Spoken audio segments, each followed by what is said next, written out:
All right, joining us on the program right now, I am very pleased to have with us the Associate Professor of Criminal Justice at Grand Valley State University in Michigan, Professor Christopher Kirkus. And Professor, thank you so much for coming on the program tonight. You're welcome, Cam. No problem. Am I pronouncing your last name correctly, by the way? I don't want to get that wrong for the next 10 minutes or so. Yep, you have it 100% correct. All right. Well, thanks again for coming on the program. I read a recent column by you in the Grand Rapids Press that I thought was very interesting. The press recently did a multi-part series called Guns Gone Bad. And we briefly referenced this on the show because at the same time the Grand Rapids Press was doing their piece, Guns Gone Bad, the Washington Post was doing The Hidden Life of Guns. And there was so much focus on the sort of idea that these inanimate objects are causing mayhem and chaos wherever you find them, and very little discussion about the oftentimes individuals with lengthy criminal histories who are illegally possessing and illegally using these guns in violent crime. And you kind of noticed this, did you? I did indeed. It looked like it was going to be a promising series at the start. Before the series even ran, there was a series of teasers in the paper, talked about how the press was entering into a partnership with Silent Observer in order to provide some funding for capturing offenders with illegal firearms. I thought to myself that's a good idea, focusing on offenders who engage in gun crimes. I think is sound policy. And then as I started reading the series itself as it debuted on a Monday, I noticed that it was focusing much less on the offenders with the firearms and much more on the firearms themselves, which is what prompted me to write the piece that I did. Okay, so what exactly were some of the problems? You said they focused on the guns, hence I guess the guns gone bad mentality. Were there violent offenders that they kind of ignored in order to simply focus on the firearm in question? Well, sure. That's exactly what ended up happening, at least in a number of the pieces. I won't say in all of them, but there was a story that ran on December 12th that particularly caught my attention. It was a piece entitled "Lost Decades," and it traced the history of a small revolver, a .32 caliber revolver sold way back in 1976, and made the implication that this revolver ended up being involved, and this is a quote from the story, in a chain of events that led to the death of a father of three. And as I read the story carefully, I realized that actually the revolver in the piece wasn't involved in the chain of events at all. The revolver found its way into the hands of an offender. The offender was arrested. The revolver was confiscated.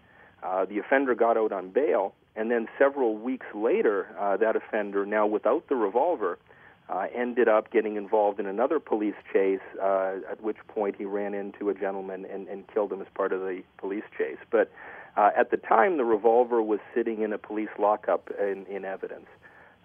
Moreover, in the story, the author admits that Michigan State Police is currently running the revolver to try to connect it to any sort of a crime, and thus far they've been unsuccessful.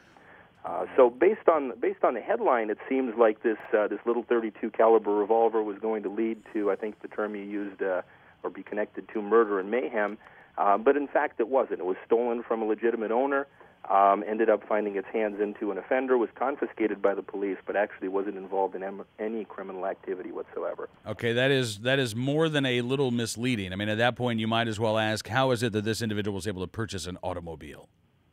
Well, indeed, and that's the point that I ended up making. If you really wanted to blame an inanimate object for the death of the gentleman in the story, and I don't think that that's appropriate in any case, but if you really wanted to do it, you would blame the car that the offender was driving at the time of the police chase rather than the revolver. Yeah. Yeah. Now, you also say that afterwards, or I guess perhaps even while this was going on, there was an editorial cartoon that was kind of going after the idea of legal gun ownership and the current gun laws we have in this country? There was. After the series was concluded on the Saturday on December 18th, there was a cartoon that depicted an Uncle Sam character. He had lost track of a gun, and then he ended up saying, "Well, no problem. I'll just get another one." I'm trying to remember the exact context of the cartoon, and my memory is failing me. But the basic idea was that hey, I lost the gun, but that's no big deal. Might have been stolen, might have lost it, but I can always get another one. And again, it struck me that was a real mischaracterization of the vast majority of gun owners who I know.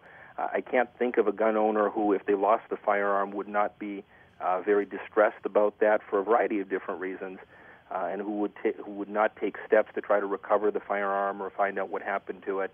It just seemed to perpetuate the stereotype that gun owners are somehow irresponsible. They don't care about what happens with their firearms. They don't care what the consequences are. And at least in my experience, as far as the gun-owning community has been concerned, that's just not accurate. In fact, most gun owners seem to be almost anal retentive, if you will, as far as knowing what's going on with their firearms. Many have safes or lock them away in secure locations. Just a mischaracterization of gun owners in general.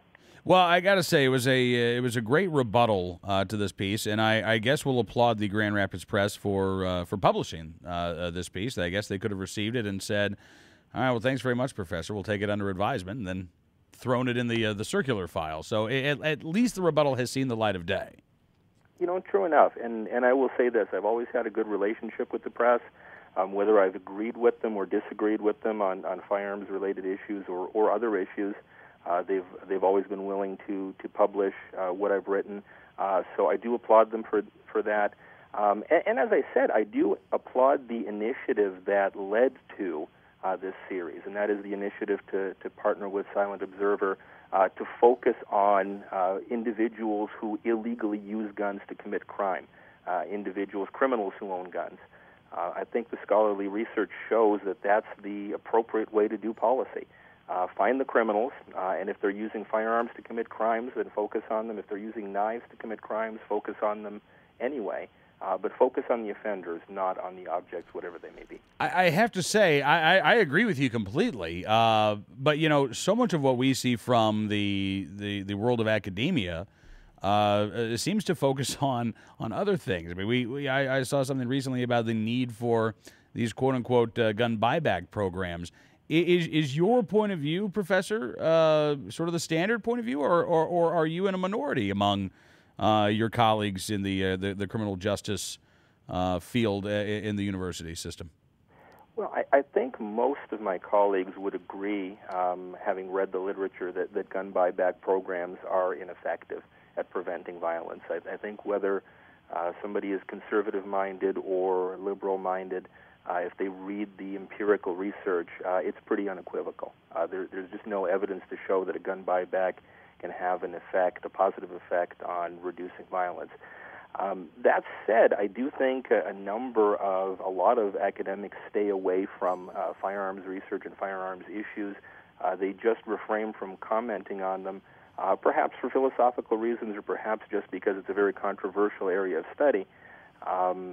So I don't think you'd find too many academics who would argue in favor of that kind of program, but I do think you'd find a lot of academics who would be willing to stay silent on it one way or the other. Well, I appreciate you raising your voice, sir. It is a real pleasure to get a chance to talk to you, and I hope we can do it again. Well, I appreciate you having me on the program, and if you ever ask me to come back, I'd be more than happy to do so. Thank you so much, Professor. Happy New Year to you.